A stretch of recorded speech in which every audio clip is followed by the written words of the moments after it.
Earlier this week, I met with Nest to see some of their new smart home tech. They announced 4 new products and they showed me some features I was not expecting to see. And even if you're not a Nest fan, these changes are important because they're raising the bar for smart home cameras. First, after 6 years, the indoor camera is finally getting a refresh and a price cut. It looks more like the outdoor camera now, but you can customize it with different colors, like this wood one that looks pretty cool. The new outdoor camera also looks similar to the previous version, but maybe slightly more minimalist. It works on a battery or plugged in, and you can use it indoors if you want. Nest announced their first floodlight cam as well. It's a little bulky looking, but it has a really cool feature I'll tell you about in a minute.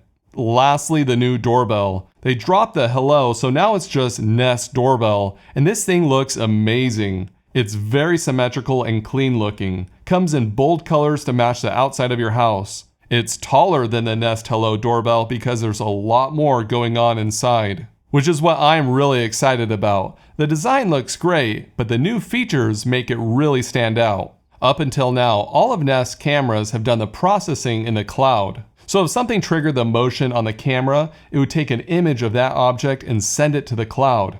And there it would analyze it to see if it was a person, a package, or whatever. And then after all of that, it would alert you if needed.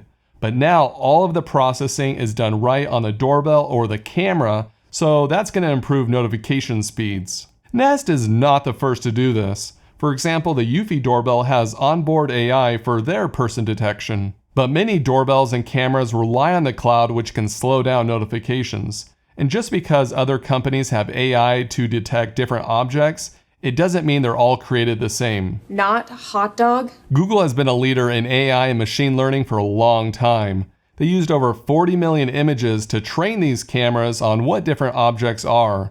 Plus, since everything is processed locally, they have a new TPU chip that can analyze all of that 7.5 times per second compared to the 1 time per second that they were previously doing. And they showed me a demo of this and it was really impressive. Obviously, I'm going to need to test it myself to see how well the speed and accuracy really improves. Okay, so that's all great, but what really surprised me is that you do not need to pay a monthly fee for all of this. Normally, Nest offers things like activity zones and smart detections if you pay for a monthly subscription. But now with these new cameras, everyone will have access to person, vehicle, package, and animal detection.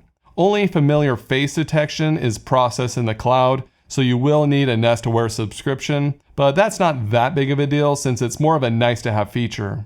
They're also making it so you always have 3 hours of event history in the cloud, even if you're not paying for Nest Aware. I love this because lately the opposite has been happening. Companies like Arlo and Wise have been putting important features behind a monthly subscription. And I hope the industry moves in this direction, where they're relying less on the cloud and offering more features for free. Nest is not perfect though. If you want to see a lot of video history, you'll need a Nest Aware subscription. Local recording would be ideal, and they actually have it now. Well, kind of. One of my biggest complaints about cameras or doorbells with cloud storage is when the internet goes down, you'll miss that footage.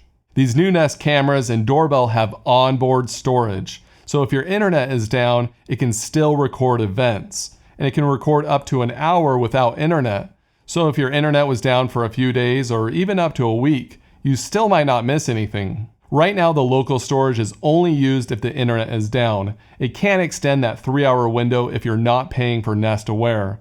So yes, it has local storage, but only as backup. The new Nest doorbell and outdoor cameras have a rechargeable battery built inside, and this will open up the door for many more people to use them, since you don't have to have a wired doorbell or power on the outside of your house for these cameras. Battery life will always vary depending on how much activity it sees.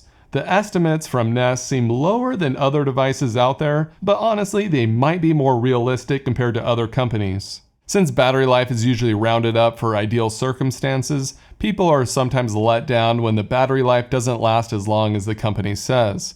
But I'll be able to give you more accurate data once I get my hands on the device. And the battery is built into the camera and doorbell, so you'll have to take it down to recharge it. What's nice though is that even if you choose to wire the doorbell or camera, its batteries can be used if the power goes out. In other words, if the power and internet go down, this new camera and doorbell can keep recording. This is a big improvement for security. There are a few more important things to know about these new cameras. One, the new doorbell cannot record 24/7. Even if you have it wired for power and you have Nest Aware Plus, it can only do event recording. This is a bit of a bummer since I really like this feature, so if you want 24/7 recording on the doorbell, I guess you'll have to stay with the Nest Hello. But the new outdoor camera can record 24/7 only if it's plugged in for power and if you're paying for Nest Aware Plus. The new doorbell also has a larger range of transformers it can work with for power. It goes from 8 to 24 volts, so no one will have to worry about that now.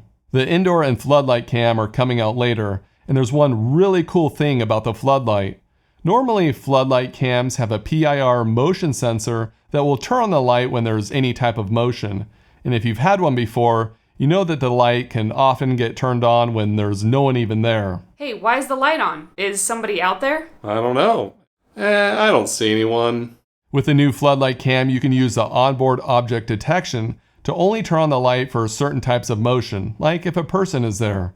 This is going to help extend the LED life and be less annoying. The new doorbell and outdoor cam are both available for pre-order today and will be available August 24th. The indoor cam and floodlight are coming soon. So that's it. That's the new cameras from Nest. I'm really excited to get my hands on them. They look great and they fixed a lot of issues I've had with Nest cams in the past. I'll be reviewing them in my home soon, so make sure you're following the channel. Creepy grandma is at the front door. Hey, who put that name for grandma? Well, I don't want to answer that. Kids, get the door!